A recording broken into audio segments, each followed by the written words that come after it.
అధ్యక్ష, గత ప్రభుత్వమే 2017లో ఆన్లైన్ బెట్టింగ్ కానీ ఆన్లైన్ యాప్ వీటన్నిటి మీద నిషేధం చేస్తూ చట్టం తీసుకొచ్చింది. చట్టం చేశాం కానీ దాన్ని పకడ్బందీగా అమలు చేసే విషయంలో మరి గత ప్రభుత్వంలో కొంత నిర్లక్ష్యం జరిగింది. ఈ మధ్యకాలంలో అది చాలా వేగంగా తెలంగాణ రాష్ట్రంలో దుర్వినియోగం జరుగుతుంది. అందుకే అధ్యక్ష, తమరి ద్వారా ఇది పక్క రాష్ట్రాలు, దేశము, ఇతర దేశాలు ఈ నేరం ఒక రకంగా అంతర్జాతీయ స్థాయిలో, రాష్ట్ర స్థాయి నుంచి మొదలు పెడితే అంతర్జాతీయ స్థాయి వరకు వివిధ రకాల సంస్థలు, వ్యక్తులు, రకరకాల దేశాలకు సంబంధించిన నేరగాళ్ళు అందరూ కూడా ఇందులో పాల్గొంటున్నారు.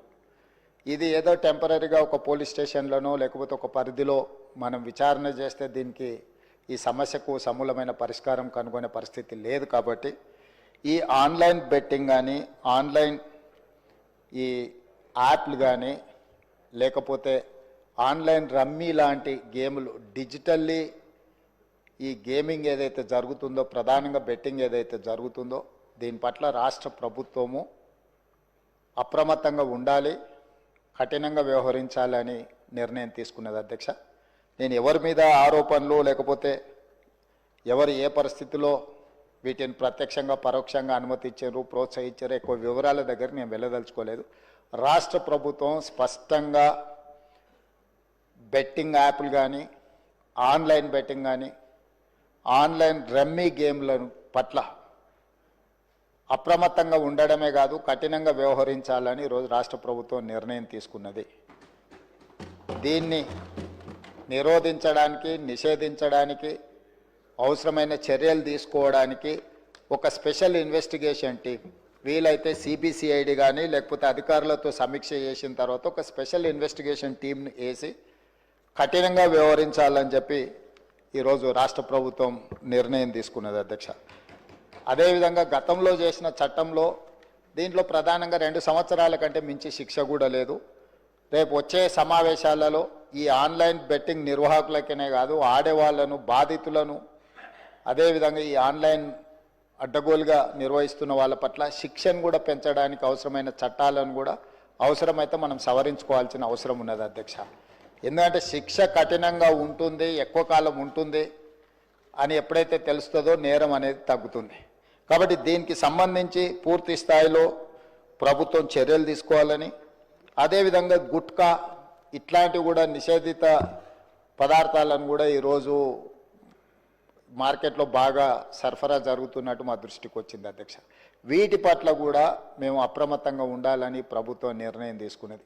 అందుకే ఆన్లైన్ బెట్టింగ్, ఆన్లైన్ యాప్లు, అదేవిధంగా ఆన్లైన్ రమ్మీ ఈరోజు నిన్న మీరు టీవీలలో, పేపర్లలో పోలీసులు కేసులు నమోదు చేసి వాటికి ప్రచారం కల్పించిన వాళ్ళను పిలిచి పోలీస్ స్టేషన్లలో విచారించడం జరిగింది.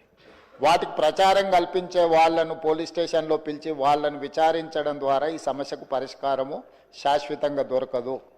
వీటిని నిర్వహించే వాళ్ళు, వీటిని ప్రమోట్ చేసేవాళ్ళు, చివరికి ఈ యాప్ల ద్వారా లబ్ధి పొందుతున్న వాళ్ళను వీళ్ళందరినీ పూర్తి స్థాయిలో విచారించి కఠినమైన చర్యలు తీసుకున్నప్పుడే ఈ సమస్యకు పరిష్కారం దొరుకుతుంది. అధ్యక్ష, అందుకే దీన్ని పూర్తి స్థాయిలో విచారించాలంటే పక్క రాష్ట్రాలు, పక్క దేశాలలో కూడా విచారణ చేయాల్సిన పరిస్థితులు ఉంటాయి.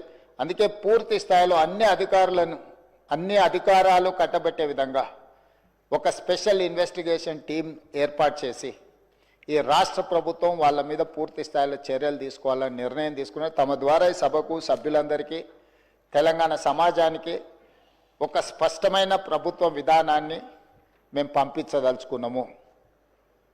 ఎవరైనా ఇందులో ప్రత్యక్షంగా పరోక్షంగా ప్రోత్సహించిన, ప్రకటనలకు సహకరించిన, నిర్వహణలో భాగస్వాములైన ఎవరిని కూడా రాష్ట్ర ప్రభుత్వం వదిలిపెట్టదు. ఈ రాష్ట్రంలో ఖచ్చితంగా ఇలాంటి సైబర్ నేరాల పట్ల కఠినంగా మేము వ్యవహరించడం జరుగుతుంది. రాష్ట్ర ప్రభుత్వం అప్రమత్తంగా ఉంటుంది, ఇలాంటి నేరగాళ్ల పట్ల కఠినంగా వ్యవహరిస్తుంది. ఈ సభ ద్వారా సభ్యులందరికీ నేను ఈ ప్రకటన ద్వారా ఒకే మాట చెప్పదలుచుకున్నా, స్పెషల్ ఇన్వెస్టిగేషన్ టీంను ఏర్పాటు చేస్తున్నాము. తద్వారా అందరినీ కఠినంగా అణచివేయడమే కాకుండా చర్యలు తీసుకుంటామని తమ ద్వారా తెలియజేయదలుచుకున్నా. అధ్యక్ష.